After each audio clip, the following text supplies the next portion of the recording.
Di setiap cerita hebat kan, selalu ada satu dalang yang gerak di balik layar, yang narikin semua benang, yang ngatur setiap tragedi. Nah, untuk Land of Dawn, dalang itu ya seorang ratu. Hari ini kita bakal coba bongkar isi kepala sang arsitek di balik penderitaan-penderitaan terbesar di benua ini. Kita semua tahu lah ya, gimana menderitanya Dirot, hancurnya Vexana, atau perjuangan beratnya Mia. Tapi pernah nggak sih kalian kepikiran siapa sebenarnya benang merah yang nyambungin semua tragedi ini? Siapa yang paling diuntungkan dari semua penderitaan itu? Jawabannya cuma satu nama, Alice. Oke, coba deh kita bedah kalimat ini.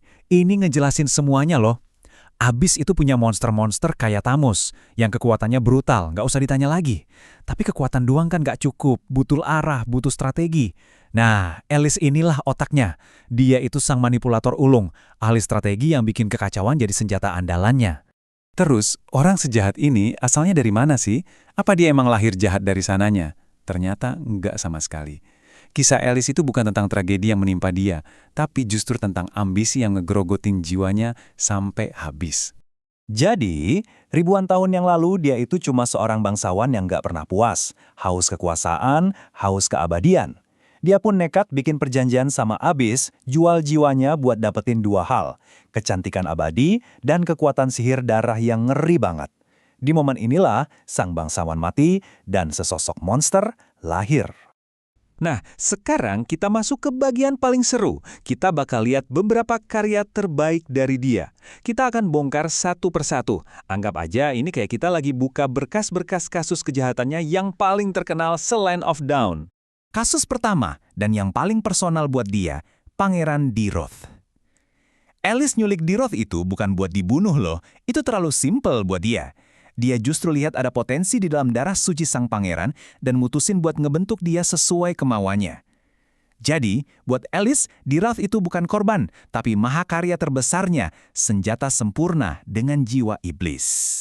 Nah, yang benar-benar menarik di sini itu konflik soal cara menggedein Diroth. Thanos pengennya ngelatih dia jadi petarung brutal, pokoknya otot dulu. Tapi Alice punya visi yang beda. Dia mau Diroth jadi cerminan dirinya, pemimpin yang cerdik, yang bertarungnya pakai otak, bukan cuma pakai tenaga. Ini nunjukin banget betapa bedanya cara mereka mandang kekuasaan. Selanjutnya, kerajaan Necrokeep. Alice lihat kerajaan itu makmur, rakyatnya bahagia, dan dia benci banget ngelihatnya. Jadi apa yang dia lakuin? Dia nggoda suaminya Vexana, Raja Atticus, buat nyulut api cemburu. Api cemburu itulah yang dia manfaatin buat ngejeromusin Vexana ke sihir hitam.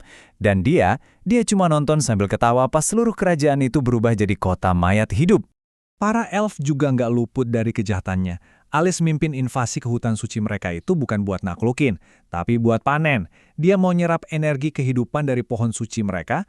Serangan inilah yang akhirnya maksa Mia buat angkat busur dan jadi penyebab Raja Estes jatuh tertidur panjang. Buat para elf, Alice itu udah jadi musuh nomor satu. Oke, jadi kita udah lihat apa aja yang dia lakuin. Sekarang, pertanyaannya gimana caranya dan kenapa dia ngelakuin semua ini? Apa sih yang jadi pendorongnya? Jawabannya ada di sumber kekuatannya. Kekuatan utamanya itu namanya Blood Ode. Ini bukan sekedar sihir, ini cara hidupnya dia. Dia bisa ngendaliin darah, dan yang paling penting, dia bisa nyerap esensi kehidupan dari siapapun yang ada di dekatnya. Jadi intinya gini, kematian musuh-musuhnya itu secara harfiah jadi bahan bakar buat dia. Cara kerjanya simple tapi ngeri banget. Makin sengit pertempuran, makin banyak yang mati, dia bukannya makin lemah, malah sebaliknya, dia nyerap semua energi kematian itu buat mulihin dirinya sendiri, jadi makin kuat, sementara semua orang di sekitarnya pada tumbang. Dan kalimat ini benar-benar nangkap sudut pandang dia dengan sempurna. Alice itu nggak cuma menyebabkan perang, dia butuh perang buat bertahan hidup. Setiap pertempuran, setiap darah yang tumpah, buat dia itu kayak pesta. Dia nggak lihat tragedi, dia lihat jamuan makan. Semua tindakannya, nyulik Diroth, hancurin kerajaan, nyerang para elf, itu semua bukan tindakan acak. Semuanya adalah bagian dari sebuah rencana yang jauh lebih besar dan jauh lebih menakutkan. Yuk kita lihat babak terakhirnya. Tujuan akhirnya itu bukan sekedar ngehancurin Monian atau ngalahin para pahlawan. Itu terlalu kecil buat dia. Dia mau segalanya. Alice itu lagi mainin permainan jangka panjang, nungguin sampai semua pahlawan cahaya lelah dan jatuh, biar dia bisa maju dan ngubah seluruh Land of Dawn jadi kerajaan gelapnya yang abadi. Ini ninggalin kita sama satu pertanyaan yang agak bikin merinding ya kan. Alice itu abadi. Kekuatannya nggak ada habisnya selama masih ada kehidupan buat diserap. Dan dia sabar banget. Jadi pertanyaannya bukan lagi apakah para pahlawan bisa ngalahin dia hari ini, tapi apa yang terjadi nanti pas mereka semua udah nggak ada. Siapa yang bakal tersisa buat ngadepin sang ratu?